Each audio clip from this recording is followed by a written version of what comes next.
നായി.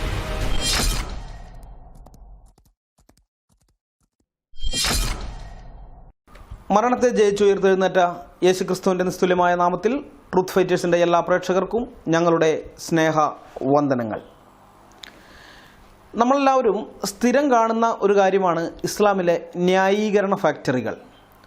ഒരു മുസ്ലിം ലോകത്ത് എവിടെ എന്ത് അതിക്രമം കാണിച്ചാലും അതിനെ ന്യായീകരിക്കാൻ വേണ്ടി അഹോരാത്രം കഷ്ടപ്പെടുന്ന മുസ്ലിങ്ങളെ നിങ്ങൾക്ക് സോഷ്യൽ മീഡിയയിലും റിയൽ ലൈഫിലും ധാരാളമായിട്ട് കാണാം. ഉദാഹരണത്തിന്, ഫ്രാൻസിൽ അഭയം തേടിയെത്തിയ ചെച്ചൻ തീവ്രവാദി കുടുംബത്തിൽപ്പെട്ട ഒരു 18-കാരൻ പ്രവാചക നിന്ദ ചുമത്തി പാരീസിലെ ഒരു അധ്യാപകൻ്റെ തലയെറുത്തു മാറ്റി ഫേസ്ബുക്കിൽ പ്രദർശിപ്പിക്കുകയും ഫ്രഞ്ച് പോലീസ് ആ ജിഹാദി അഭയാർത്ഥിയെ വെടിവെച്ച് കൊല്ലുകയും ചെയ്തത് നമുക്കെല്ലാം അറിവുള്ള കാര്യമാണല്ലോ. കൊലയാളിയായ ജിഹാദിയെ ന്യായീകരിച്ചുകൊണ്ട് ലോകത്തിൻ്റെ പല ഭാഗങ്ങളിൽ മുസ്ലിങ്ങൾ സോഷ്യൽ മീഡിയയിൽ കമൻറ്റുകൾ ഇടുന്നുണ്ടായിരുന്നു. ചിലർ നേരിട്ട് തന്നെ അവനെ ന്യായീകരിച്ച് സംസാരിച്ചപ്പോൾ വേറെ ചിലർ അവൻ ചെയ്തത് തെറ്റാണ് പക്ഷേ എന്ന് പറഞ്ഞ് പരോക്ഷമായി അവനെ ന്യായീകരിക്കുകയായിരുന്നു. ചില ന്യായീകരണമൊക്കെ വായിച്ചാൽ നമുക്ക് ചിരിച്ച് വയറിളക്കും. സാമ്പിളിന് ഞാൻ ഒരെണ്ണം തരാം. ഫ്രാൻസിൽ മതത്തിൻ്റെ പേരിൽ തലവെട്ടൽ എല്ലാവർക്കും ഇസ്ലാമിൻ്റെ മേലെ കയറാൻ സംഘി കുഞ്ഞാടി യുക്തിവാദികൾക്ക് ഓരോ കാരണം മാത്രം. യഥാർത്ഥത്തിൽ അവിടെ പ്രാദേശികമായി നടന്ന തർക്കത്തിൻ്റെ പേരിലാണ് അയാളുടെ തല വെട്ടിയത്. സ്കൂളിനടുത്ത് വളരെ നാളായി പ്രവർത്തനമുള്ള മയക്കുമരുന്ന് കേന്ദ്രം അവിടെ നിന്ന് മാറ്റി സ്ഥാപിക്കണമെന്ന് അധ്യാപകൻ ആവശ്യപ്പെട്ടിരുന്നു. അതിന് അധ്യാപകന് ജൂതന്മാർക്ക് ഷെയറുള്ള ലഹരി മാഫിയയുടെ ഭീഷണി ഉണ്ടായിരുന്നു. അവരാണ് അധ്യാപകനെ കഴുത്തെറുത്ത് കൊന്നത്. അധ്യാപകൻ കൊലപ്പെടുന്നത് കണ്ട് ജീവൻ രക്ഷിക്കാൻ ഓടി വന്ന മുസ്ലിം യുവാവ് ആയിരുന്നു. നിരപരാധിയായ ആ യുവാവിനെയാണ് പോലീസ് വെടിവെച്ച് കൊന്നത്. ആ അധ്യാപകൻ ഇസ്ലാമിനെക്കുറിച്ച് പഠിച്ച് ഇസ്ലാമിലേക്ക് വരാൻ തയ്യാറെടുക്കുന്ന ഒരാൾ കൂടി ആയിരുന്നു എന്നുകൂടി ഓർക്കണം. ഇത് ഈ സംഭവം നടന്ന ആ വാർത്ത, അതായത് അധ്യാപകൻ്റെ തല വെട്ടി എന്നുള്ള വാർത്ത സോഷ്യൽ മീഡിയയിൽ അത് വന്ന് എന്താണ് ഇതിൻ്റെ വസ്തുത എന്താണെന്ന് അന്വേഷിച്ചറിയുന്നതിന് മുമ്പേ ഉള്ള, അതായത് അതിനെക്കുറിച്ച് കൂടുതൽ വിശദാംശങ്ങൾ നമുക്ക് ഫ്രഞ്ച് പോലീസിൽ നിന്ന് അല്ലെങ്കിൽ ഫ്രഞ്ച് സർക്കാരിൽ നിന്ന് കിട്ടുന്നതിന് മുമ്പുള്ള സമയത്ത്, അപ്പോൾ ആ സമയത്ത് വന്ന ന്യായീകരണ കമൻ്റാണിത്. മുസ്ലിമായ ഫ്രാൻസിൽ കുടിയേറിയിരിക്കുന്ന ഒരു അഭയാർത്ഥി ഒരു അധ്യാപകൻ്റെ തല വെട്ടിയെടുത്ത് ഫേസ്ബുക്കിൽ പ്രദർശിപ്പിച്ചു എന്ന് മാത്രമേ പുറത്തു വന്നിട്ടുള്ളൂ. ബാക്കി ഒരു ഡീറ്റെയിലും അപ്പോൾ കിട്ടിയിട്ടില്ല. ഇതൊരു പെൺകുട്ടി നുണ പറഞ്ഞതിൻ്റെ അനന്തരഫലമാണിത്. ആ അധ്യാപകനെക്കുറിച്ച് അവൾ വെറുതെ നുണ പറഞ്ഞു. അവളന്ന് സ്കൂളിൽ പോയിട്ടില്ല. യഥാർത്ഥത്തിൽ സ്കൂളിൽ പോകാതിരുന്നതിൻ്റെ പേരിൽ പിതാവിനിൽ നിന്ന് അടി കിട്ടാതിരിക്കാൻ വേണ്ടിയിട്ടൊക്കെ അവൾ പറഞ്ഞുണ്ടാക്കിയ ഒരു കള്ളക്കഥയാണ് യഥാർത്ഥത്തിൽ ഇത്. ആ കള്ളക്കഥയുടെ അടിസ്ഥാനത്തിലാണ് ആ മനുഷ്യൻ്റെ ജീവൻ പോയത്. അപ്പോൾ ഇതൊന്നും പുറത്തു വന്നിട്ടില്ല. ഈ കാര്യങ്ങളൊന്നും പുറത്തു വന്നിട്ടില്ല. അതിന് മുമ്പുള്ള സമയത്ത് ആദ്യം ഈ വാർത്ത വന്നു ആദ്യത്തെ ഒരു അരമണിക്കൂറിനുള്ളിൽ പലവിധമായ ന്യായീകരണങ്ങൾ കണ്ടിരുന്നു. അതിലത്തെ ഏറ്റവും രസകരമായ ന്യായീകരണമാണ് ഇപ്പോൾ ഞാൻ നിങ്ങൾക്ക് എടുത്ത് കാണിച്ചു തന്നത്. ഇതൊക്കെ ജൂതൻ്റെ തലയെ കൊണ്ട് വയ്ക്കാനും ഇയാൾ ഇസ്ലാമിലേക്ക് വരാനിരിക്കുന്ന ആളായിരുന്നു എന്നൊക്കെ പറഞ്ഞാണ് അവർ ന്യായീകരിക്കാൻ നിന്നത്. ഇനി വേറെ ചില ആളുകൾ നേരെ ചൊവ്വേ കാര്യം പറഞ്ഞു. അതിങ്ങനെയാണ്, പ്രവാചകനെ അപമാനിച്ചിട്ടല്ലേ, അതിൻ്റെ ആവശ്യം ഉണ്ടായിരുന്നോ? മുസ്ലിങ്ങളെ സംബന്ധിച്ച് പ്രവാചകൻ അവൻ്റെ ജീവനേക്കാൾ വലുതാണെന്ന് അവർ കൃത്യമായിട്ട് കാര്യം പറഞ്ഞു. പിന്നെ പതിവ് പോലെ ഇസ്ലാമോഫോബിയ എന്ന ചാപ്പി അടിച്ചുകൊണ്ടുള്ള കമൻറ്റും ഉണ്ടായിരുന്നു. അത് ഒരാളല്ല, കുറേയേറെ പേർ പല ഐഡിയകളിൽ നിന്നായി പല ഗ്രൂപ്പുകളിൽ കൊണ്ടുവന്നത് പോസ്റ്റ് ചെയ്തിരുന്നു. അറേബ്യൻ ജിഹാദി ആണെങ്കിൽ വീഡിയോ വഴിയാണ് ഫ്രാൻസിലെ കൊലയാളിയെ ന്യായീകരിച്ചത്. ഈ ന്യായീകരണത്തിന് വേണ്ടി അറേബ്യൻ ജിഹാദി ഒരു വീഡിയോ തന്നെ ചെയ്തിരുന്നു. ഇങ്ങനെ പലവിധ ന്യായീകരണവുമായാണ് ഫ്രാൻസിലെ തലവെട്ടലിൻ്റെ പാവക്കറ കഴുകിക്കളയാൻ ജിഹാദികൾ സോഷ്യൽ മീഡിയയിൽ സജീവമായത്. കേരളത്തിൽ മാത്രമല്ല ആഗോളതലത്തിലും ഇതൊക്കെ തന്നെയാണ് കാണാൻ സാധിച്ചത്.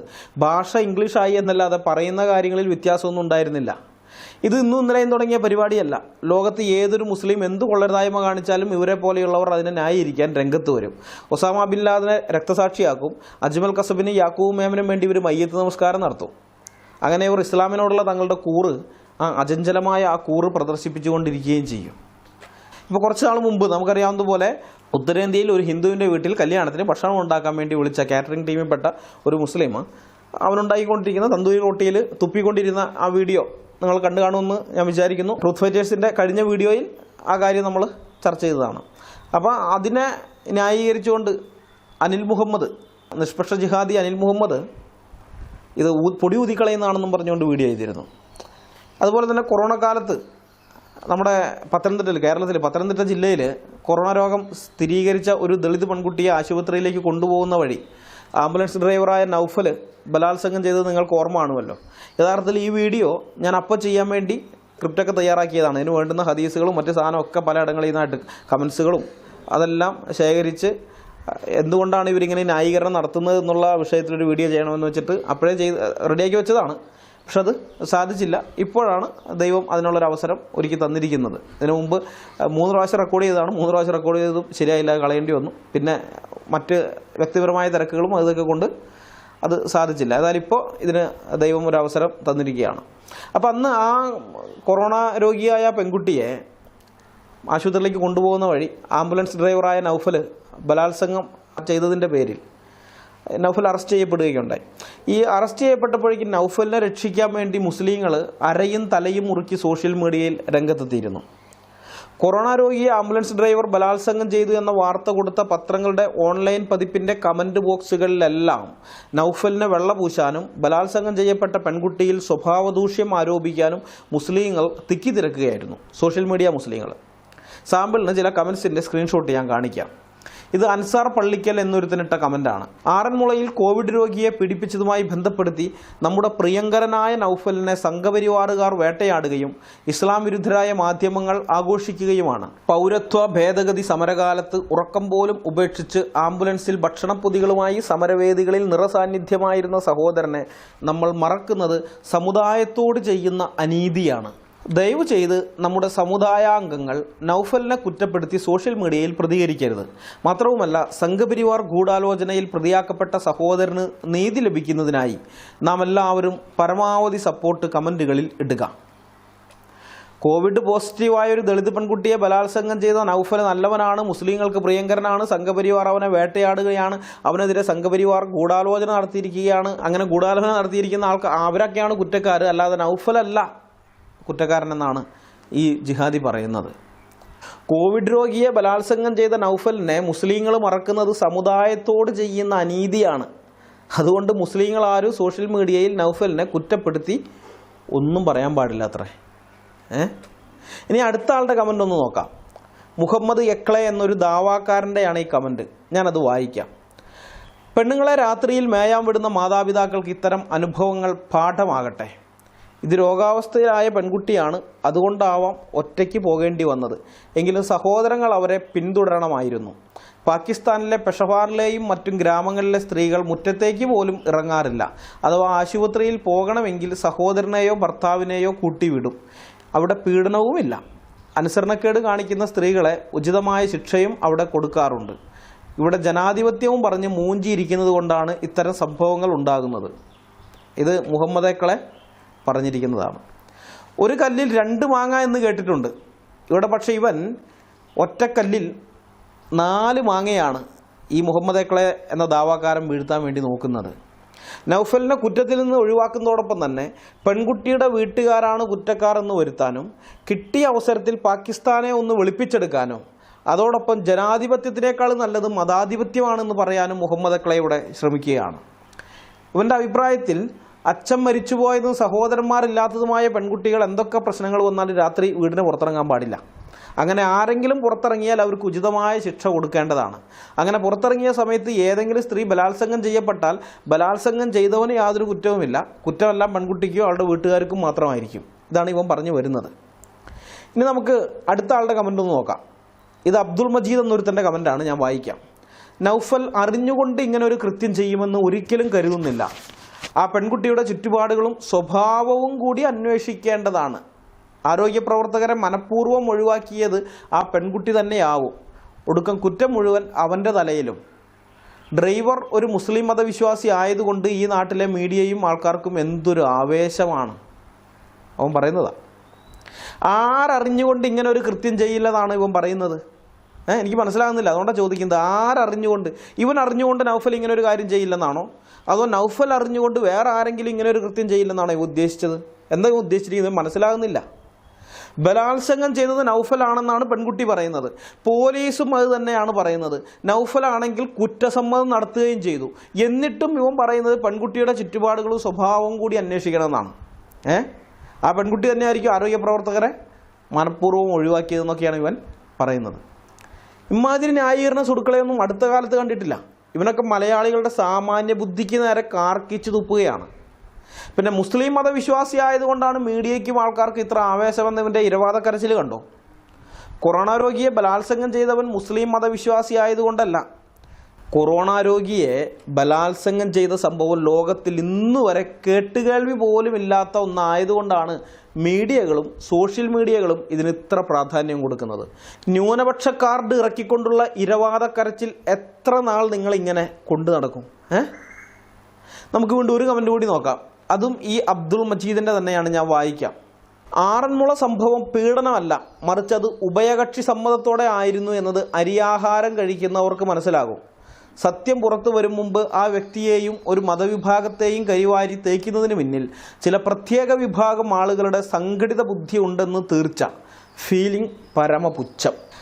ആറന്മുളയിൽ ആംബുലൻസ് ഡ്രൈവർ കൊറോണ രോഗിയായ ദളിത് പെൺകുട്ടിയെ ആംബുലൻസിനകത്തിട്ട് ബലാത്സംഗം നടത്തിയത് ബലാത്സംഗമല്ല, ഉഭയകക്ഷി സമ്മതത്തോടെയുള്ള ശാരീരിക ബന്ധമായിരുന്നു എന്നും പറഞ്ഞു വരുന്ന ന്യായീകരണ സുടുക്കൾ അറിയാൻ വേണ്ടി പറയുകയാണ്. നിങ്ങളുടെ ഇന്നോവ ഉസ്താദ് കുറ്റിക്കാട്ടിലിട്ട് 10ാം ക്ലാസ്സുകാരിയായ ഒരു മുസ്ലിം പെൺകുട്ടിയെ പീഡിപ്പിച്ചത് തൊഴിലുറപ്പ് ജോലിക്കാർ കണ്ടുപിടിച്ച് വിവാദമായതുകൊണ്ട് മാത്രം പെൺകുട്ടിയുടെ വീട്ടുകാർ പോലീസിൽ പരാതി കൊടുത്തതുപോലെയല്ല ഈ കേസ്. ഇവിടെ സാക്ഷികൾ ആരും ഇല്ലാതിരുന്നിട്ടും പോലീസിൽ പരാതി കൊടുത്തത് ബലാത്സംഗത്തിനിരയായ പെൺകുട്ടിയാണ്. ആ ഒരൊറ്റ സംഗതിയിൽ നിന്ന് തന്നെ നിൻ്റെയൊക്കെ ഈ വൃത്തികെട്ട വാദത്തിൻ്റെ മുനയൊടിയുമെന്ന് ഇനിയെങ്കിലും നീ മനസ്സിലാക്കി വെച്ചോ. ഇനി വേറൊരുത്തൻ്റെ കമൻറ്റ്. ഇവൻ പച്ചയ്ക്കങ്ങനെ ന്യായീകരിക്കുകയല്ല, വളഞ്ഞ വഴിയിലൂടെ ന്യായീകരണം ചമയ്ക്കാനാണ് നോക്കിയത്. സോഷ്യൽ മീഡിയയിൽ അധികവും ഇത്തരക്കാരായിരുന്നു. നേരിട്ട് ന്യായീകരിക്കാൻ നിന്ന് കഴിഞ്ഞാൽ പൊങ്കാല കിട്ടുമെന്ന് മനസ്സിലായതുകൊണ്ടാണ് ഇത്തരം തന്ത്രം അധികം പേരും പുറത്തെടുത്തത്. ഫിറോസ് ബാബു ശാന്തിനഗർ എന്നൊരുത്തനാണ് ഈ കമൻറ്റ് ഇട്ടത്. ആ കമൻറ്റ് ഞാൻ വായിക്കാം. ഡ്രൈവർ ഒറ്റയ്ക്ക് ഒരു രോഗിയെ ഹോസ്പിറ്റലിൽ കൊണ്ടുപോകുമോ? അതും അസമയത്ത്. ഏതായാലും കാള പറ്റിയിട്ടുള്ളൂ, കയറെടുക്കാൻ വരട്ടെ. ഷെഫീഖ് ബി പോസിറ്റീവ് എന്ന ഒരുത്തനിട്ട കമൻറ്റും കൂടി ഇതിനോടൊപ്പം ചേർത്ത് വായിക്കണം. ഇതേ കാറ്റഗറി തന്നെയാണ് അതും. ഞാൻ ആ കമൻറ്റ് ഒന്ന് വായിക്കാം. ഇതുപോലെയുള്ള വാർത്തകൾ കേട്ട് ഒരു ആംബുലൻസ് ഡ്രൈവറെ പറ്റി പറയുമ്പോൾ നമ്മളൊന്ന് ആലോചിക്കണം, ഇത് പൂർണ്ണമായും ശരിയാണോ അല്ലയോ എന്ന്. കാരണം അവർ സ്വന്തം ജീവൻ പണയം വെച്ച് നമുക്ക് വേണ്ടി ജീവിക്കുന്നവരാണ്. ഇതേ കാറ്റഗറിയിലുള്ള ധാരാളം കമൻറ്റുകൾ സോഷ്യൽ മീഡിയയിൽ കാണുകയുണ്ടായി. ഇത് വേറെ ഒരു തന്ത്രമാണ്. കൊറോണ പോസിറ്റീവായ പെൺകുട്ടിയെ ആംബുലൻസ് ഡ്രൈവർ നൗഫൽ ആളൊഴിഞ്ഞ ഇടത്ത് വെച്ച് ആംബുലൻസിലിട്ട് ബലാത്സംഗം ചെയ്തു എന്ന വാർത്ത വായിക്കുന്നവരിൽ സംശയത്തിൻ്റെ ഒരു പുകമറയുണ്ടാക്കി നൗഫലിനെ സംരക്ഷിക്കാമെന്നുള്ള വ്യാമോഹത്തിൻ്റെ പുറത്താണ് ഇങ്ങനെയുള്ള കമൻറ്റ് ഇവരിടുന്നത്. ഇവിടെ പ്രതിയുടെ പേര് നൗഫൽ എന്നുള്ളതായതുകൊണ്ടാണ് ഇവരൊക്കെ ഇങ്ങനെ കമൻ്റ് ഇടുന്നത്. നൗഫൽ എന്നതിന് പകരം നെൽസൺ എന്നോ നാരായണെന്നോ ആയിരുന്നെങ്കിൽ ഇവരിങ്ങനെ ആയിരിക്കില്ല കമൻ്റ് ഇടുക. മനസ്സിലായോ? അതുപോലെ തന്നെ ഇത് കേരളത്തിലല്ല ഉത്തരേന്ത്യയിൽ എങ്ങാനും ആയിരുന്നു ഈ സംഭവം നടന്നിരുന്നെങ്കിലും ഇവരിങ്ങനെയൊന്നും ആയിരിക്കില്ല കമൻ്റ് ഇടുക. ഇവിടെ പ്രതി ഞമ്മൻ്റെ ആളായതുകൊണ്ട് മാത്രമാണ് ഇത്തരം വാചകങ്ങൾ ഇവരിൽ നിന്ന് വരുന്നത്. ഇതിൽ വേറൊരു ട്രാജഡിയും കൂടിയുണ്ട്. കൊറോണ പോസിറ്റീവായ പെൺകുട്ടിയെ ബലാത്സംഗം ചെയ്ത ആംബുലൻസ് ഡ്രൈവർ നൗഫലുണ്ടല്ലോ, അവൻ്റെ ഫേസ്ബുക്ക് പ്രൊഫൈൽ നമ്മൾ പരിശോധിച്ചാൽ കാണുന്നത് കാശ്മീരിൽ ബലാത്സംഗം ചെയ്ത് കൊല്ലപ്പെട്ട ആസിഫയ്ക്ക് നീതി കിട്ടാൻ വേണ്ടിയുള്ള സോഷ്യൽ മീഡിയ ക്യാമ്പയിനിൽ ഇവൻ സജീവമായി പങ്കെടുത്തിരുന്നു എന്നുള്ളതാണ്. സോഷ്യൽ മീഡിയയിൽ ആസിഫയെ ബലാത്സംഗം ചെയ്ത് കൊന്നവരെ ശിക്ഷിക്കണമെന്നാവശ്യപ്പെട്ട് പ്രൊഫൈൽ പിക്ചർ പോലും മാറ്റിയിട്ടിട്ട് ആസിഫയ്ക്ക് നീതി കിട്ടണം എന്ന് പറഞ്ഞ് നടന്നവനാണ് ഈ നൗഫലെ. എന്നാൽ റിയൽ ലൈഫിൽ ഇവനെ വിശ്വസിച്ച് ആംബുലൻസിൽ വന്ന കൊറോണ രോഗിയായ ഒരു പെൺകുട്ടിയെ ആളൊഴിഞ്ഞ് ഇടത്തു കൊണ്ടുപോയി ബലാത്സംഗം ചെയ്ത് മാതൃക കാണിക്കുകയും ചെയ്തു. ഇവൻ ഉത്തമ മുസ്ലിമാണെന്ന് ഇവൻ തെളിയിച്ചു. അതുകൊണ്ടാണ് ഇവനെ രക്ഷിച്ചെടുക്കാൻ വേണ്ടി മുസ്ലിങ്ങൾ ഇത്രയും കഷ്ടപ്പെടുന്നത്. ലോകത്തെ വേറെ ഒരു മതക്കാരും ചെയ്യാത്ത ഈ കാര്യം മുസ്ലിങ്ങൾ മാത്രം എന്തുകൊണ്ടാണ് ചെയ്യുന്നത്? കൊറോണ രോഗിയെ ബലാത്സംഗം ചെയ്ത കേസിലെ പ്രതി ഒരു ഹിന്ദുവോ ക്രിസ്ത്യാനിയോ പാർസിയോ സിഖുകാരനോ ബുദ്ധമതക്കാരനോ ജൈനമതക്കാരനോ ഇസ്ലാം ഒഴികെ വേറെ ഏത് മതക്കാരനോ ആകട്ടെ, ഇങ്ങനെ ഒരു ഹീനകൃത്യം ചെയ്തെന്നറിഞ്ഞാൽ ഉടനെ തന്നെ അവനെതിരെ ഏറ്റവും ഉറക്കെ ശബ്ദമുയർത്തുന്നത് അവൻ്റെ മതവിഭാഗത്തിൽപ്പെട്ട ആൾക്കാർ തന്നെയായിരിക്കും, ഉറപ്പാണ്. എന്നാൽ ഇസ്ലാമിൻ്റെ കാര്യത്തിൽ മാത്രം അതെപ്പോഴും നേരെ തിരിച്ചാണ്. സ്വന്തം മതത്തിൽപ്പെട്ടവർ എന്തന്യായം കാണിച്ചാലും അതിനെ ശക്തമായി ന്യായീകരിക്കാനും അതിന് പലവിധ വ്യാഖ്യാനം ചമയ്ക്കാനും മുസ്ലിങ്ങൾ ക്യൂ നിൽക്കും. ചിലർ വെട്ടിത്തുറന്ന് നേരെ ചൊവ്വേ കാര്യം പറയുമ്പോൾ മതേതര മുഖം മൂടിയിട്ട മുസ്ലിങ്ങൾ പക്ഷേ എന്ന് പറഞ്ഞുകൊണ്ടാണ് ന്യായീകരണം നടത്തുക. അതായത് കൈവെട്ടിയത് തെറ്റാണ്, പക്ഷേ ഹാഗിയ സോഫിയ മോസ്കാക്കിയത് തെറ്റാണ്, പക്ഷേ കഴുത്തറുത്തത് തെറ്റാണ്, പക്ഷേ ഫുട്ബോൾ ഗ്രൗണ്ടിൽ വെച്ച് ഒരു ഗ്രാമത്തിലുള്ളവരെല്ലാം കൊന്നൊടുക്കിയത് തെറ്റാണ്, പക്ഷേ വേൾഡ് ട്രേഡ് സെൻറ്റർ തകർത്തത് തെറ്റാണ്, പക്ഷേ ഇങ്ങനെ എണ്ണിയാൽ ഒടുങ്ങാത്ത പക്ഷേകളുമായിട്ടാണ് ന്യായീകരണ തിലകങ്ങൾ വരുന്നത്. എന്തുകൊണ്ടാണ് ഇവരിങ്ങനെ ചെയ്യുന്നത്? ലോകത്ത് മറ്റൊരു മതക്കാരും ഇങ്ങനെ ഒരു കാര്യം ചെയ്യുന്നില്ലല്ലോ എന്ന് നിങ്ങൾ എപ്പോഴെങ്കിലും ചിന്തിച്ചിട്ടുണ്ടോ? ഇവരിത് വെറുതെ അങ്ങ് ചെയ്യുന്നതല്ല, പ്രമാണങ്ങളുടെ അടിസ്ഥാനത്തിൽ ചെയ്യുന്നതാണ്. ഇസ്ലാമിക് ബ്രദർഹുഡ് എന്നൊരു കൺസെപ്റ്റ്, അതായത് ഇസ്ലാമിൽ വിശ്വസിക്കുന്ന ആളുകളുടെ അഥവാ മുസ്ലിങ്ങളുടെ സാഹോദര്യം എന്നൊരു കൺസെപ്റ്റ് ഇസ്ലാമിലുണ്ട്. അത് തെറ്റായ കാര്യമൊന്നുമല്ല. നമ്മളുമായി രക്തബന്ധമോ പരിചയമോ ഒന്നുമില്ലാത്ത മറ്റൊരു മനുഷ്യനെ സഹോദരനായി കാണുന്നത് ഏത് ഐഡിയോളജിയുടെ പേരിലായാലും അത് വളരെ നല്ല കാര്യം തന്നെയാണ്. ക്രിസ്ത്യാനിറ്റിയിലും അങ്ങനെ ഒരു കൺസെപ്റ്റ് ഉണ്ട്. ക്രിസ്തുവിൽ വിശ്വസിക്കുന്നവരെല്ലാം സഹോദരങ്ങളാണെന്നാണ് ബൈബിൾ പറയുന്നത്. ലോകത്തെ ഏതോ ഒരു ഭൂഖണ്ഡത്തിൽ കിടക്കുന്ന നമ്മൾ ഇതുവരെ കണ്ടിട്ടില്ലാത്ത ഒരാളെ വിശ്വാസത്തിൻ്റെ പേരിലോ വേറെ എന്തിൻ്റെ പേരിലോ ആകട്ടെ സഹോദരനോ സഹോദരിയോ ആയി കാണാൻ കഴിയുന്നത് നല്ല കാര്യം തന്നെയാണ്. അതിലൊരു തർക്കവുമില്ല. എന്നാൽ ഈ ക്രിസ്ത്യൻ ബ്രദർഹുഡ് പോലെയല്ല ഇസ്ലാമിക് ബ്രദർഹുഡ്. രണ്ടും തമ്മിൽ വ്യത്യാസമുണ്ട്. അത് നമ്മൾ മനസ്സിലാക്കിയിരിക്കണം. ക്രിസ്ത്യൻ സാഹോദര്യം തെറ്റിനെ തെറ്റെന്ന് ചൂണ്ടിക്കാണിക്കാൻ പ്രേരിപ്പിക്കുന്നതാണ്. യേശുക്രിസ്തുവിൻ്റെ ഒരു കൽപ്പന ഇങ്ങനെയാണ്. ലൂക്കോസിൻ്റെ സുവിശേഷം 17-ാം അധ്യായത്തിൻ്റെ 3-ാമത്തെ വാക്യം, സൂക്ഷിച്ചുകൊള്ളുവിൻ, സഹോദരൻ പിഴച്ചാൽ അവനെ ശാസിക്കുക, അവൻ മാനസാന്തരപ്പെട്ടാൽ അവനോട് ക്ഷമിക്കുക. ലൂക്കോസ് 17:3.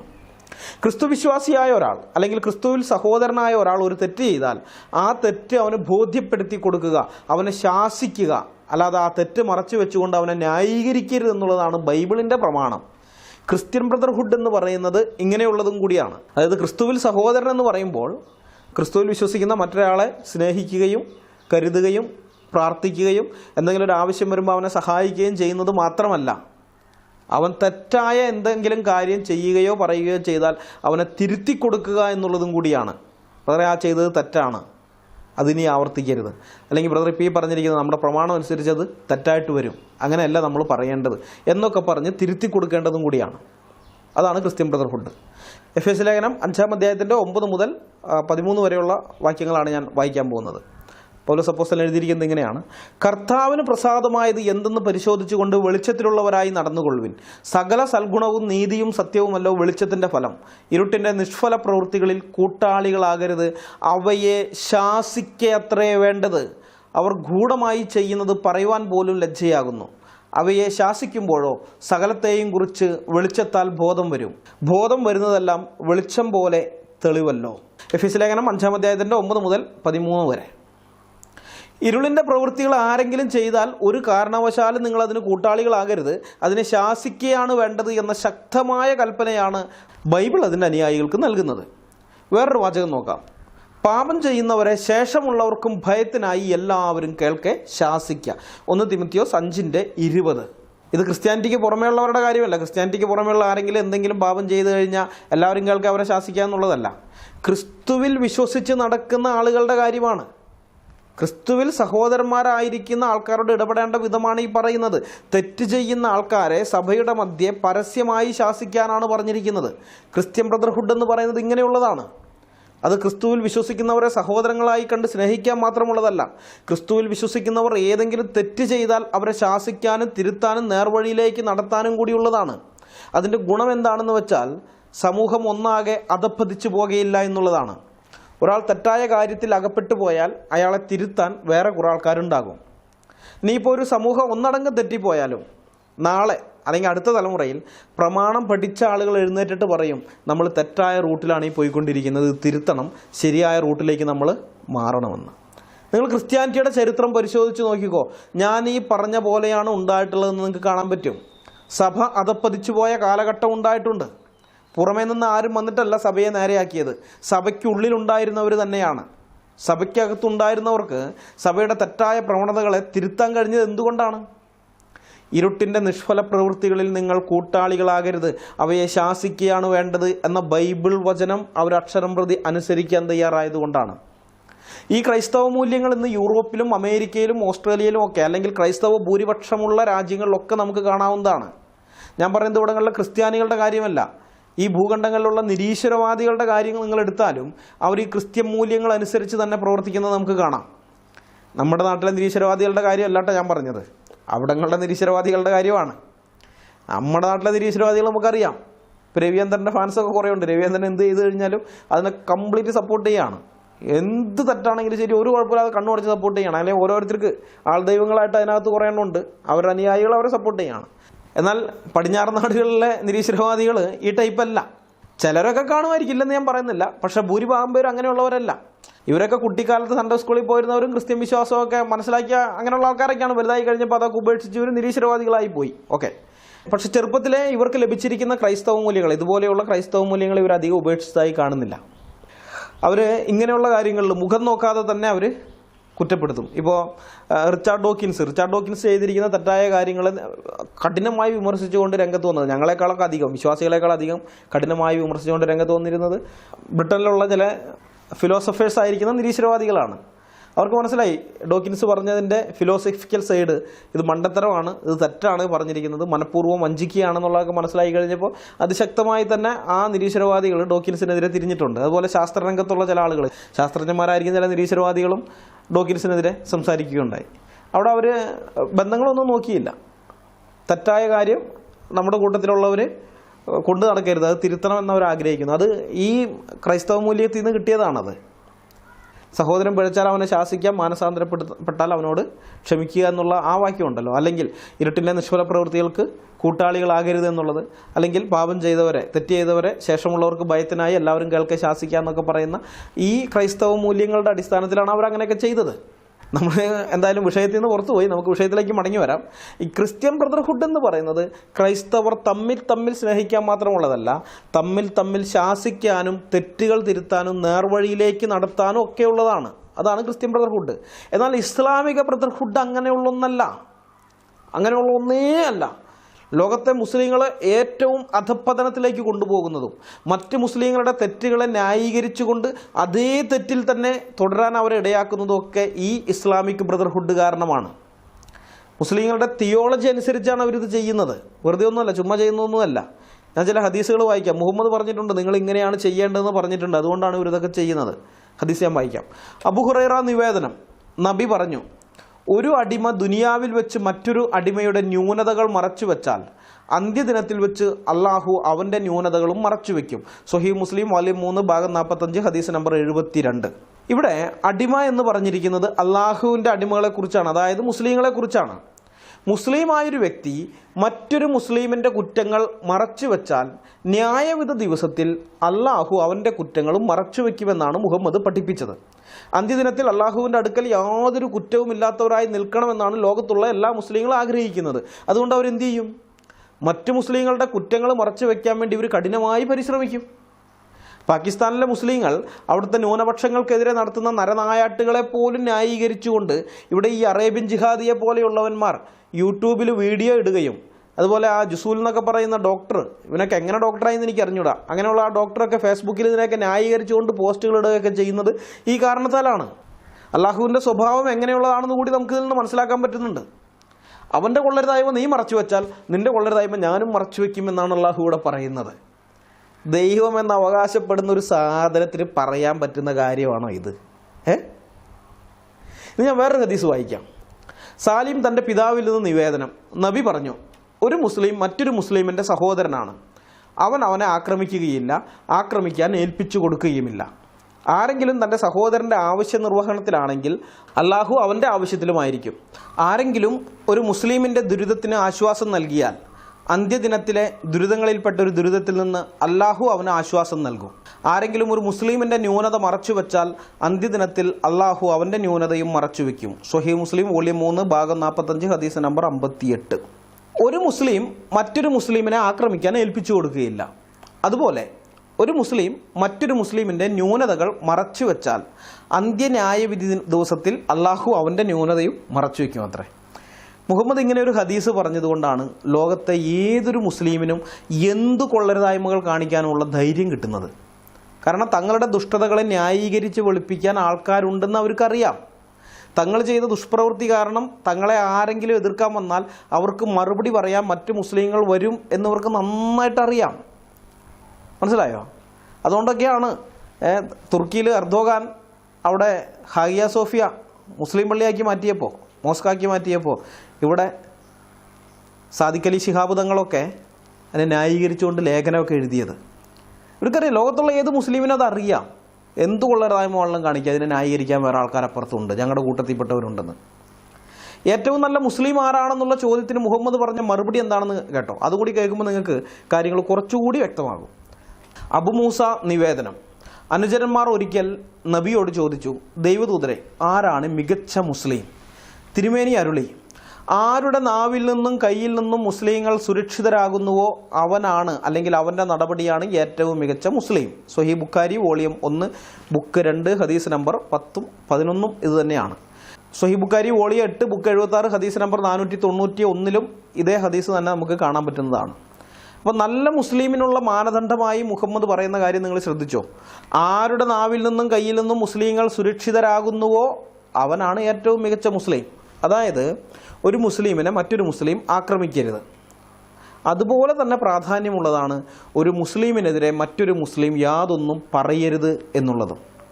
അങ്ങനെ പറഞ്ഞു കഴിഞ്ഞാൽ പിന്നെ അവൻ്റെ നാവിൽ നിന്ന് മറ്റേ മുസ്ലിം സുരക്ഷിതനായില്ലല്ലോ. ഇവൻ്റെ നാവ് കൊണ്ടുള്ള ആക്രമണത്തിന് മറ്റേ മുസ്ലിം വിധേയനായി തീർന്നു. ആ നിമിഷം ഇവൻ മികച്ച മുസ്ലിം അല്ലാതായി മാറി. അപ്പോൾ മികച്ച മുസ്ലിം ആകാൻ ആഗ്രഹിക്കുന്ന ഏതൊരു മുസ്ലിമും മറ്റൊരു മുസ്ലിം കാണിക്കുന്ന കൊള്ളരുതായ്മകൾ കണ്ടാൽ കണ്ണടയ്ക്കുമെന്ന് മാത്രമല്ല അവനെ സപ്പോർട്ട് ചെയ്യുകയും ചെയ്യും. ഞാൻ വേറൊരു ഹദീസ് കൂടി വായിക്കാം. അബൂ ഹുറൈറ നിവേദനം, നബി പറഞ്ഞു, പരദൂഷണം എന്തെന്ന് നിങ്ങൾക്കറിയാമോ? അവർ പറഞ്ഞു, അല്ലാഹുവും റസൂലുമാണ് നന്നായി അറിയുന്നവർ. നബി പറഞ്ഞു, നിന്റെ സഹോദരനെ കുറിച്ച് അവൻ ഇഷ്ടപ്പെടാത്തത് പറയുക. അപ്പോൾ ആരോ പറഞ്ഞു, ഞാൻ പറയുന്നത് എൻ്റെ സഹോദരനിൽ ഉണ്ടെങ്കിലോ? നബി പറഞ്ഞു, നീ പറയുന്നത് അവനിൽ ഉണ്ടെങ്കിൽ നീ അവനെക്കുറിച്ച് പരദൂഷണം പറഞ്ഞു, അത് അവനിൽ ഇല്ലെങ്കിൽ നീ അവനെക്കുറിച്ച് കളവ് പറഞ്ഞു. സ്വഹീഹ് മുസ്ലിം വോളിയം 3 ഭാഗം 45 ഹദീസ് നമ്പർ 70. നമുക്കറിയാം, ഏതൊരു മനുഷ്യനും കേൾക്കാൻ ഇഷ്ടപ്പെടാത്തത് അവൻ്റെ തെറ്റുകളാണ്, അവൻ്റെ കുറ്റങ്ങളാണ്. അതവൻ കേൾക്കാൻ ഒട്ടും ഇഷ്ടപ്പെടുന്നില്ല. ഏതൊരാളെ സംബന്ധിച്ചും അവൻ്റെ ദൃഷ്ടിയിൽ ശരിയാണെന്ന് തോന്നുന്നതാണ് അവൻ ചെയ്യുന്നത്. അവൻ ചെയ്ത അതേ കാര്യം മറ്റൊരാൾ ചെയ്താൽ ഒരുപക്ഷെ അവനത് തെറ്റായി തോന്നിയേക്കാം. ഇപ്പം അതിൻ്റെ നല്ല ഉദാഹരണമാണ് നാം നേരത്തെ കണ്ട ആംബുലൻസ് ഡ്രൈവർ നൗഫൽ. ആസിഫയെ ബലാത്സംഗം ചെയ്ത് കൊന്നത് തെറ്റാണെന്ന് പറഞ്ഞ് സോഷ്യൽ മീഡിയ ക്യാമ്പയിൻ്റെ ഭാഗമായി പ്രൊഫൈൽ പിക്ചർ വരെ മാറ്റിയ ആളാണ് നൗഫൽ. അവനത് തെറ്റായിട്ടാണ് തോന്നിയത്.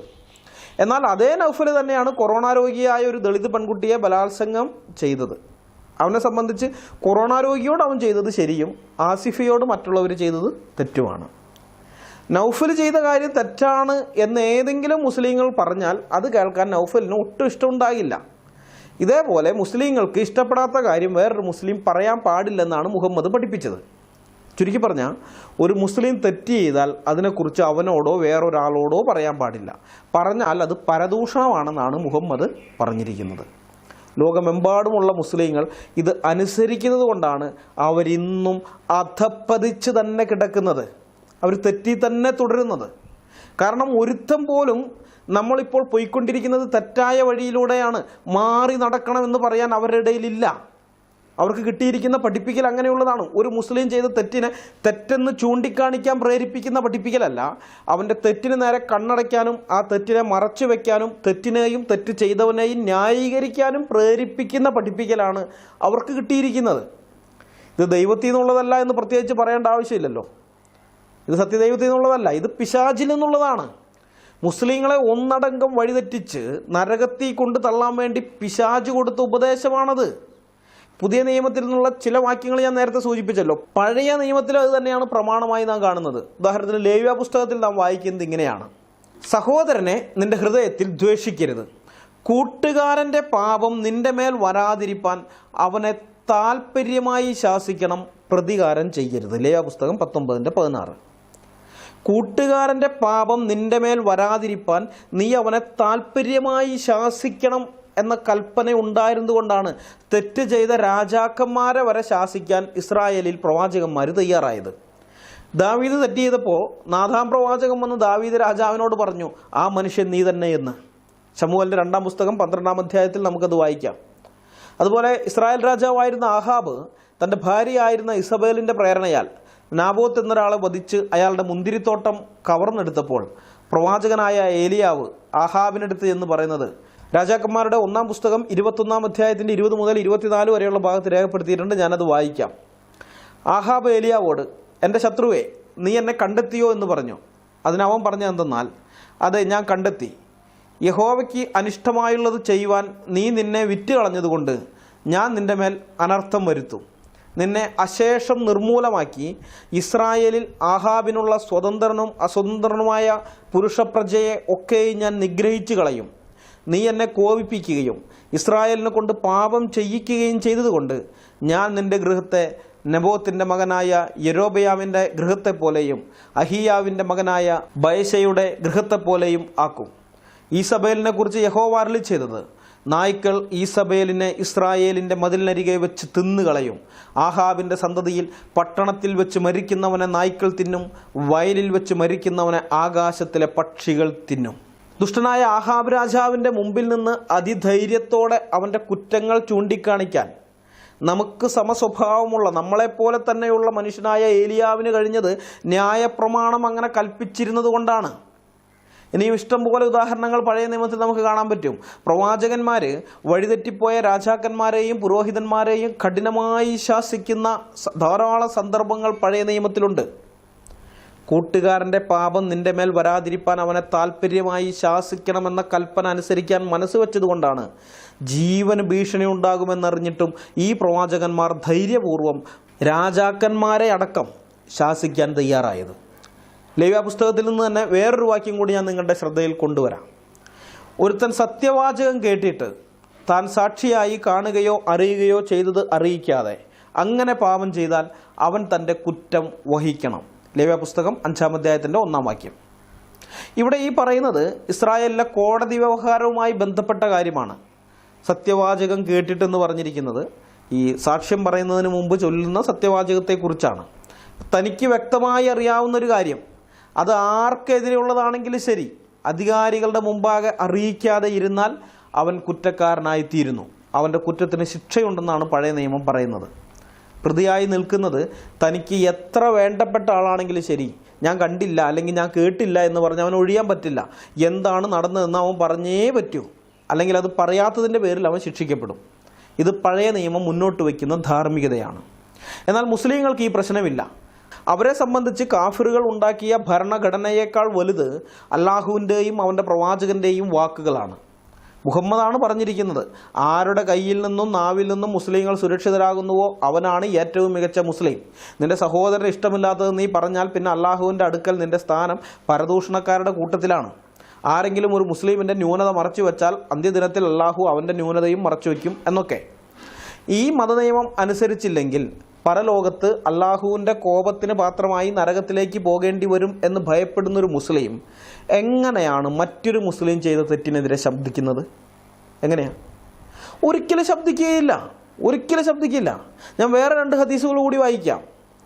അബൂ മൂസ നിവേദനം, നബി പറഞ്ഞു, ഒരു വിശ്വാസി മറ്റൊരു വിശ്വാസിക്ക് ഒരു കെട്ടിടം പോലെയാണ്, ചിലത് ചിലതിനെ ശക്തിപ്പെടുത്തും. സ്വഹീഹ് മുസ്ലിം വോളിയം 3 ഭാഗം 45 ഹദീസ് നമ്പർ 65. ഇനി അടുത്ത ഹദീസ്, സൽമാൻ ഇബ്നു ബഷീർ നിവേദനം, നബി പറഞ്ഞു, വിശ്വാസികളുടെ ഉപമ അവരുടെ പരസ്പരമുള്ള സ്നേഹത്തിലും കാരുണ്യത്തിലും കനിവിലും ഒരു ശരീരം പോലെയാണ്. ഏതെങ്കിലും ഒരു അവയവത്തിന് വല്ല അസുഖവും ബാധിച്ചാൽ ശരീരത്തിലെ മറ്റു ഭാഗങ്ങൾ പനി പിടിച്ചും ഉറക്കമിളച്ചും അതിനോട് അനുഭാവം പുലർത്തും. സ്വഹീഹ് മുസ്ലിം വോളിയം 3 ഭാഗം 45 ഹദീസ് നമ്പർ 66. പോസിറ്റീവ് സെൻസിലെടുക്കുകയാണെങ്കിൽ മുഹമ്മദ് പറഞ്ഞ ഈ 2 കാര്യങ്ങളും വളരെ നല്ലതാണ്. പക്ഷെ പോസിറ്റീവ് സെൻസിലല്ല ഇതുള്ളത്. ഒരു മുസ്ലിം മറ്റൊരു മുസ്ലിമിൻ്റെ ന്യൂനത മറച്ചു വെക്കണം, അവനെ ആക്രമിക്കാൻ വേണ്ടി ഏൽപ്പിച്ചു കൊടുക്കരുത്, അവൻ്റെ കുറ്റങ്ങൾ മറച്ചു വെക്കണം, അവന് ഇഷ്ടമില്ലാത്തതൊന്നും പറയരുതെന്നുള്ള ഹദീസുകളുമായി ഇത് ചേർത്ത് വായിക്കണം. അപ്പോൾ നമുക്ക് കാര്യം കൃത്യമായിട്ട് മനസ്സിലാകും. ഒരു മുസ്ലിം വിശ്വാസി എന്തൊക്കെ കൊള്ളരുതായ്മകൾ കാണിച്ചാലും മറ്റു വിശ്വാസികൾ അവനെ സംരക്ഷിക്കണം. ഒരു കെട്ടിടത്തിനകത്ത് സുരക്ഷിതനായിരിക്കുന്നത് പോലെ അവൻ മറ്റു മുസ്ലിങ്ങൾക്കിടയിൽ സുരക്ഷിതനായിരിക്കണം എന്നാണ് മുഹമ്മദ് പഠിപ്പിച്ചത്. ഈ പഠിപ്പിക്കലുകൾ ഉള്ളത് കൊണ്ടാണ് മുസ്ലിങ്ങൾ എന്ത് ദണ്ഡിത്തരം കാണിച്ചാലും അതിന് ന്യായീകരണം ചമയ്ക്കാനും ആ ഹീനകൃത്യം ചെയ്തവരെ രക്ഷിക്കാനും വേണ്ടി ഇഷ്ടംപോലെ മുസ്ലിങ്ങൾ രംഗത്ത് വരുന്നത്. ഈ ഹദീസുകൾ നമ്മൾ നോക്കിയാൽ അതെല്ലാം അന്നത്തെ ആ ഗോത്രകാലഘട്ടത്തിൽ അത് സർവ്വസാധാരണമായ കാര്യമാണ് മുഹമ്മദ് പറഞ്ഞിരിക്കുന്നത്. അന്നത്തെ കാലത്ത് നമുക്കത് മനസ്സിലാവും. അതാണ് അന്നത്തെ ഗോത്ര നിയമം, അതാണത്. ഒരു ഗോത്രത്തിൽപ്പെട്ടവനെല്ലാം ഒന്നിച്ച് നിൽക്കണം. അവനെതിരെ എന്ത് പ്രശ്നം വന്നു കഴിഞ്ഞാലും അവനെ സംരക്ഷിക്കണം. അവൻ എത്ര കൊള്ളതായ്മ കാണിച്ചാലും അവനെ വിട്ടുകൊടുക്കരുത്, അവനെ സംരക്ഷിക്കണം. അപ്പോൾ ഈ ഗോത്ര സംസ്കാരം അങ്ങനെ തന്നെ ഇസ്ലാം മതത്തിലേക്ക് മുഹമ്മദ് കടമെടുത്തിരിക്കുകയാണ്. ആ ഗോത്രം എന്നുള്ളത് മുഹമ്മദ് മതം എന്നാക്കി മാറ്റി. ഇസ്ലാം മതത്തിനകത്ത് ഉള്ള ഒരുത്തൻ എന്ത് ദണ്ഡിത്തരം കാണിച്ചാലും എന്ത് കൊള്ളരുതായ്മ കാണിച്ചാലും എന്ത് അന്യായം കാണിച്ചാലും അവനെ പരിപൂർണമായിട്ട് മറ്റു മുസ്ലിങ്ങൾ സപ്പോർട്ട് ചെയ്തിരിക്കണം. അവനെതിരായിട്ടൊരു വാക്ക് പോലും പറയാൻ പാടില്ല. ഈ വിധത്തിലാണ് മുഹമ്മദ് അത് ഇസ്ലാം മതത്തെ വിഭാവനം ചെയ്തിരിക്കുന്നത്. അതുകൊണ്ടാണ് ഇന്നും മുസ്ലിങ്ങൾ ഇങ്ങനെ അധപ്പതിച്ച് കിടക്കുന്നത്. പണമുള്ളതിൻ്റെ പേരിൽ ചിലപ്പോൾ ടെക്നോളജി വന്നിട്ടുണ്ടായിരിക്കും. എണ്ണപ്പണം കാരണം കൊണ്ട് ടെക്നോളജിയൊക്കെ വികസിച്ച് അവിടെ സ്ഥലമൊക്കെ നല്ല ബെറ്ററൊക്കെ ഉണ്ടാവും. പക്ഷേ സാംസ്കാരികമായി നിങ്ങളുടെ സ്ഥിതി ഒന്ന് ആലോചിച്ച് നോക്ക് നിങ്ങൾ. അഫ്ഗാനിസ്ഥാനിലെ മുസ്ലിങ്ങൾ എങ്ങനെയാണ് അവിടെയുള്ള ന്യൂനപക്ഷങ്ങളോട് പെരുമാറുന്നത്? പാകിസ്ഥാനിലെ മുസ്ലിങ്ങൾ എങ്ങനെയാണ് അവിടെയുള്ള ന്യൂനപക്ഷങ്ങളോട് പെരുമാറുന്നത്? ബംഗ്ലാദേശിലെ മുസ്ലിങ്ങൾ, അല്ലെങ്കിൽ ആഫ്രിക്കയിലുള്ള മുസ്ലിങ്ങൾ, അല്ലെങ്കിൽ സൗദി അറേബ്യയിൽ, അവിടെ പിന്നെ ന്യൂനപക്ഷങ്ങൾ എന്ന് പറയാനല്ല, മറ്റ് ഗൾഫ് രാജ്യങ്ങളിൽ പിന്നെയും ഉണ്ട് ന്യൂനപക്ഷങ്ങളൊക്കെ. സൗദി അറേബ്യയിലൊക്കെ പിന്നെ ഇല്ലാത്ത സ്ഥിതിയാണ്, പേരിന് എന്തെങ്കിലും ഉണ്ടെങ്കിലായി. പിന്നെ ജോലിക്ക് വേണ്ടി പോയിരിക്കുന്ന അന്യമതസ്ഥരോടൊക്കെ അവരെങ്ങനെയാണ് ഇടപെടുന്നത്? ഈ ചിന്താഗതിയാണത്, ഈ ഗോത്രവർഗ ചിന്താഗതിയാണത് അതിൻ്റെ കാരണം.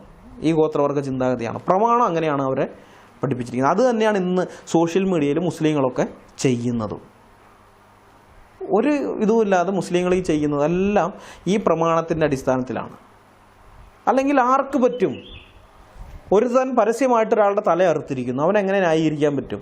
ഒരുത്തൻ ഭക്ഷണം ഉണ്ടാക്കുമ്പോൾ അതിനകത്ത് തുപ്പുന്നു, ഒരുത്തരല്ല കുറേ പേര് അത് ചെയ്യുന്നു, അത് തുപ്പുന്നു, അതിനെ ന്യായീകരിക്കുന്നു, അത് പൊടി ഒതുക്കി കളയുന്നതാണെന്നും പറഞ്ഞിട്ട്.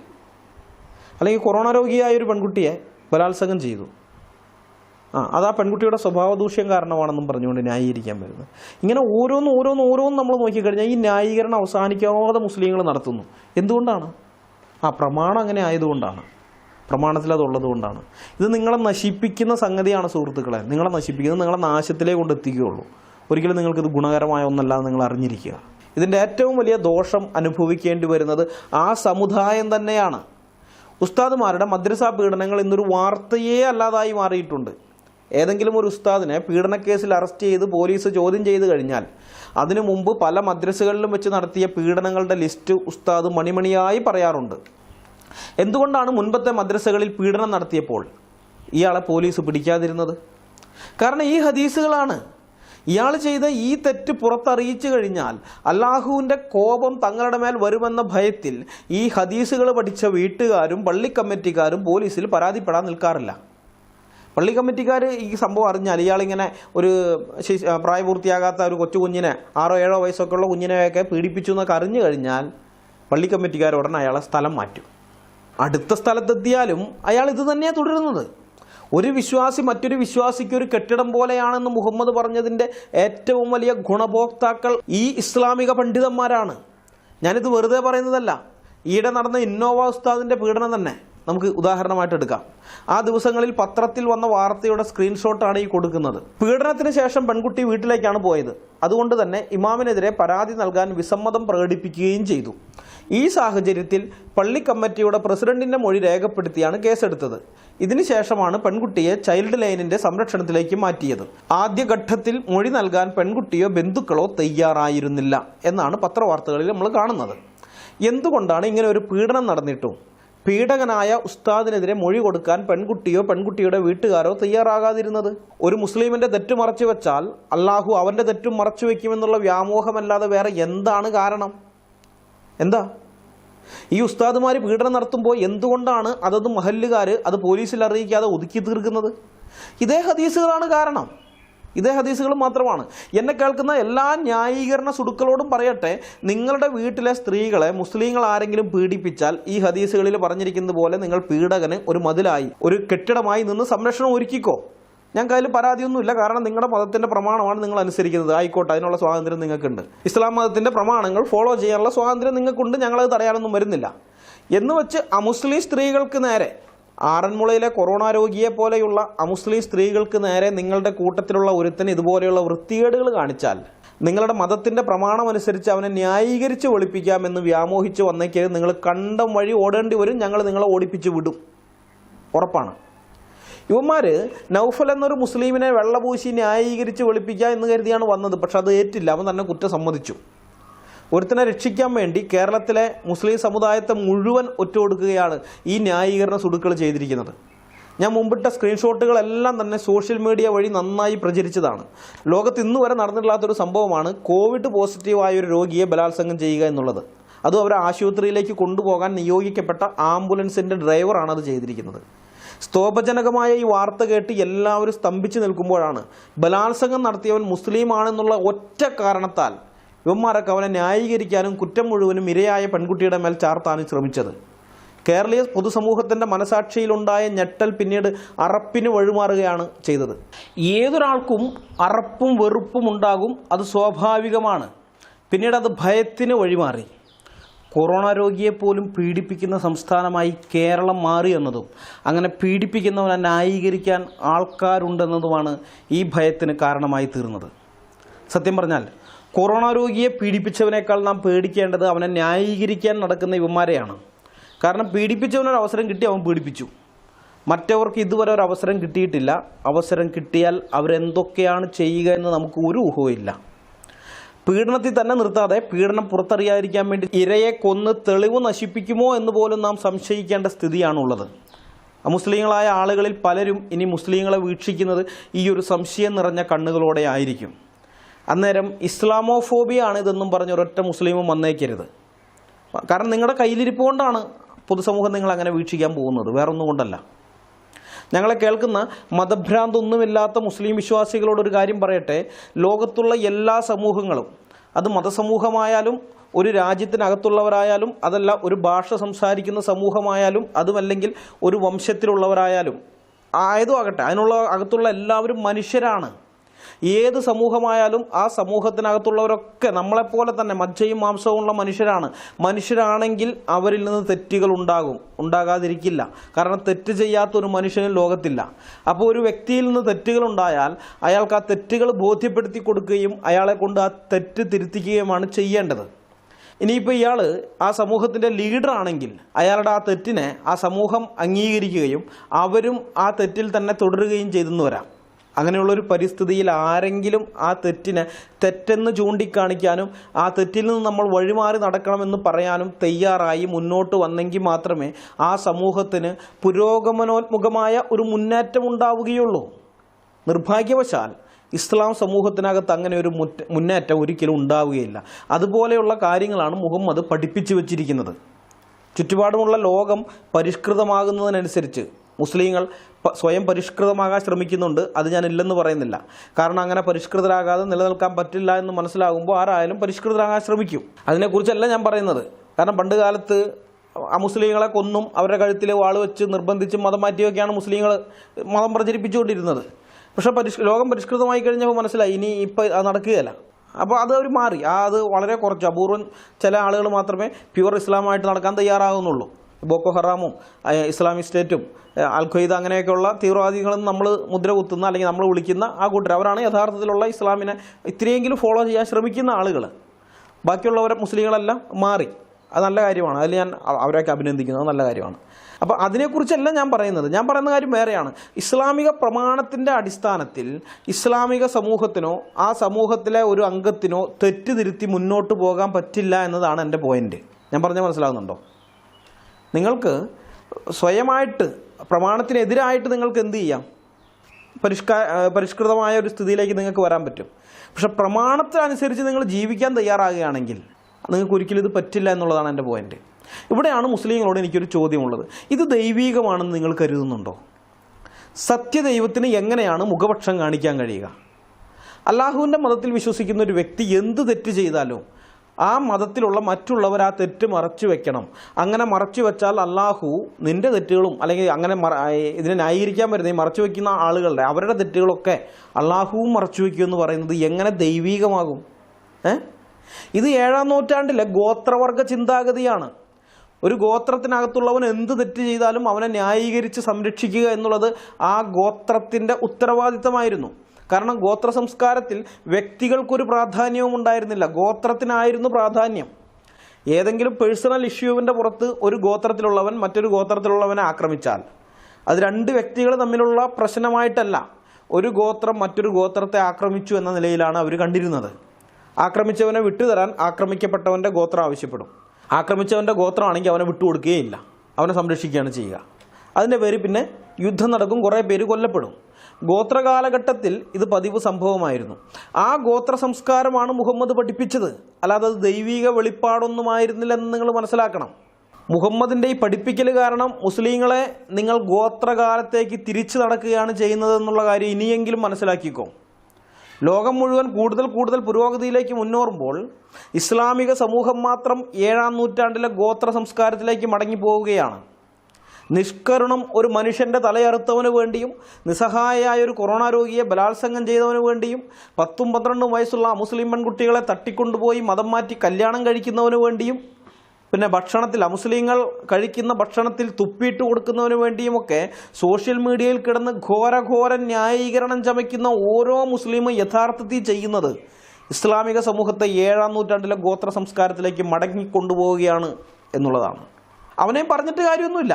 പ്രമാണത്തിൽ അങ്ങനെ ഉള്ളത് കൊണ്ട് അവൻ അതേ ചെയ്യാൻ പറ്റുകയുള്ളൂ. പ്രമാണം എന്താണോ പറയുന്നത് അതനുസരിക്കുക എന്നുള്ളതല്ലാതെ വേറെ ഒന്നും ചെയ്യാൻ അവന് പറ്റില്ല. മനസ്സിലാകുന്നുണ്ട്? അവൻ്റെ ഗതികേടാണത്. അപ്പോൾ ചിന്തിക്കുന്ന മുസ്ലിങ്ങളോട് ഞാൻ പറയട്ടെ, ഇനിയെങ്കിലും നിങ്ങൾ ഈ ഗോത്ര സംസ്കാരം വിട്ട് വെളിയിൽ വരാൻ ശ്രമിക്കുക. ഇസ്ലാം എന്ന് പറയുന്ന ഈ അടിമച്ചങ്ങല പൊട്ടിച്ചെറിയാനുള്ള ധൈര്യം നിങ്ങൾ കാണിക്കുക.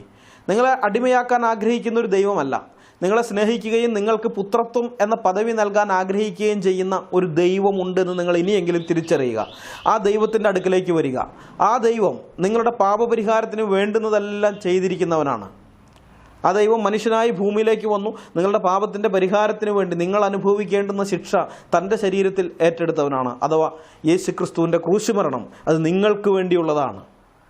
യേശുക്രിസ്തുവിലൂടെ നിങ്ങൾക്ക് സൗജന്യമായ പാപമോചനം കിട്ടും. അതിനുവേണ്ടി നിങ്ങൾ അവിശ്വാസികളെ കൊല്ലേണ്ട കാര്യമില്ല. നിങ്ങളുടെ കൂടെയുള്ള ഒരുത്തൻ ചെയ്ത കൊള്ളരുതായ്മകളെ ന്യായീകരിച്ച് സ്വന്തം മനസാക്ഷിക്കെതിരായി ന്യായീകരിച്ച് മനസാക്ഷി കുത്തോടുകൂടി ജീവിക്കേണ്ട ആവശ്യവുമില്ല. യേശുക്രിസ്തുവിൻ്റെ ക്രൂശുമരണം നിങ്ങളുടെ പാപത്തിൻ്റെ പരിഹാരത്തിന് വേണ്ടിയായിരുന്നു എന്ന് നിങ്ങൾ വിശ്വസിക്കുകയും ആ യേശുക്രിസ്തുവിനെ നിങ്ങളുടെ കർത്താവായി നിങ്ങൾ അംഗീകരിക്കുകയും ചെയ്യുക. ആ നിമിഷം ദൈവവും നിങ്ങൾ അംഗീകരിക്കും. നിങ്ങൾ ദൈവത്തിൻ്റെ മകനായി അല്ലെങ്കിൽ മകളായി മാറും. ദൈവം നിങ്ങളെ ചേർത്തുകൊള്ളും. അതാണ് ബൈബിൾ പറയുന്നത്. ബൈബിൾ ലോകത്തുള്ള സകല മനുഷ്യരോടും ജാതി മത ഭേദമന്യേ എല്ലാവരോടും പറയുന്ന സന്ദേശം ഇതാണ്. സുവിശേഷം എന്ന് പറയുന്നത് ഇതാണ്. നിങ്ങൾ പാപിയാണെന്ന് സമ്മതിക്കുകയും നിങ്ങളുടെ പാപത്തിൻ്റെ പരിഹാരത്തിന് വേണ്ടിയാണ് യേശുക്രിസ്തു മരിച്ചതെന്ന് നിങ്ങൾ വിശ്വസിക്കുകയും യേശുക്രിസ്തുവിനെ നിങ്ങളുടെ ജീവിതത്തിൻ്റെ കർത്താവായി നിങ്ങൾ സ്വീകരിക്കുകയും ചെയ്യുക. ദൈവം നിങ്ങളുടെ പാപം പരിഹരിച്ച് നിങ്ങളെ തൻ്റെ മകനോ മകളോ ആയി സ്വീകരിക്കും. നിങ്ങൾ ദൈവമക്കളായി മാറും. അതാണ് ബൈബിളിൻ്റെ സന്ദേശം. അതാണ് ഞങ്ങൾക്ക് നിങ്ങളോട് പറയാനുള്ളത്. അതല്ലാതെ 7-ാം നൂറ്റാണ്ടിലെ ഗോത്ര സംസ്കാരത്തിനനുസരിച്ച് ജീവിച്ച് നിങ്ങളുടെ ജീവിതവും നിങ്ങളുടെ ചുറ്റുപാടുമുള്ളവരുടെ ജീവിതവും നരകതുല്യമാക്കി അവസാനം മരിച്ചു കഴിഞ്ഞ് നരകത്തിലേക്ക് പോകുന്നത് അതെത്ര ദയനീയമാണ്, എത്ര വേദനാജനകമാണ്, എത്ര സഹതാപാർഹമായ കാര്യമാണത്. അപ്പോൾ അങ്ങനെ ആകരുത്. ഞങ്ങളിതൊക്കെ പറയുന്നത് നിങ്ങളുടെ പ്രമാണങ്ങളുടെ പൊള്ളത്തരങ്ങൾ ഇതൊന്നും സത്യദൈവത്തിൽ നിന്നുള്ളതല്ലാതെ നിങ്ങൾ തിരിച്ചറിയാൻ വേണ്ടിയാണ് ഞങ്ങളിതൊക്കെ സമയമെടുത്ത് ഈ കാര്യങ്ങളൊക്കെ നിങ്ങളുടെ മുമ്പാകെ അവതരിപ്പിക്കുന്നത്. മനസ്സിലായോ? സത്യദൈവം ഒരിക്കലും ഇങ്ങനെ മുഖപക്ഷം കാണിക്കുകയില്ല. ബൈബിളിൽ ദൈവത്തിൻ്റെ ഒരു സ്വഭാവ ഗുണമായിട്ട് തന്നെ പറയുന്നുണ്ട്, മുഖപക്ഷം കാണിക്കാത്തവനെന്ന്. ദൈവം മുഖപക്ഷം കാണിക്കുകയില്ല. ഈ വീഡിയോ ഞങ്ങൾ ഇവിടെ അവസാനിപ്പിക്കുകയാണ്. മുസ്ലിം സുഹൃത്തുക്കളെ, ഇനിയെങ്കിലും നിങ്ങൾ ഇരുളിൽ നിന്ന് വെളിച്ചത്തിലേക്ക് വരാൻ തയ്യാറാവുക. നിങ്ങളുടെ മതത്തിൻ്റെ പ്രമാണങ്ങളുടെ ഇരകളാണെന്ന് നിങ്ങൾ സ്വയം തിരിച്ചറിയുക. അത് നിങ്ങളെ നാശത്തിലേ എത്തിക്കുകയുള്ളൂ എന്ന് മനസ്സിലാക്കുക. അതുകൊണ്ട് ഇസ്ലാമിൻ്റെ അടിമത്തത്തിൽ നിന്ന് മോചനം നേടാൻ ആത്മാർത്ഥമായി പരിശ്രമിക്കുക. സത്യദൈവത്തിലേക്ക്, ജീവനുള്ള ദൈവത്തിലേക്ക്, ആ ദൈവം നൽകുന്ന സാക്ഷാൽ സ്വാതന്ത്ര്യത്തിലേക്ക് വരിക. യേശുക്രിസ്തുവിനെ കർത്താവും രക്ഷിതാവുമായി കൈക്കൊള്ളുക. ജീവിതം ധന്യമാക്കി തീർക്കുക. ദൈവം അതിന് നിങ്ങളെ സഹായിക്കട്ടെ എന്ന് ആത്മാർത്ഥമായി ഞങ്ങൾ പ്രാർത്ഥിക്കുന്നു. അടുത്ത വീഡിയോയുമായി വരുന്നതുവരെ സത്യദൈവവും നിത്യജീവനുമായി യേശുക്രിസ്തു നമ്മളെല്ലാവരെയും കാത്തു സൂക്ഷിക്കുമാറാകട്ടെ. അവിടുത്തെ വിലയേറിയ നാമം മാത്രം എന്നും എന്നേക്കും വാഴ്ത്തപ്പെടുമാറാകട്ടെ. ആമേൻ.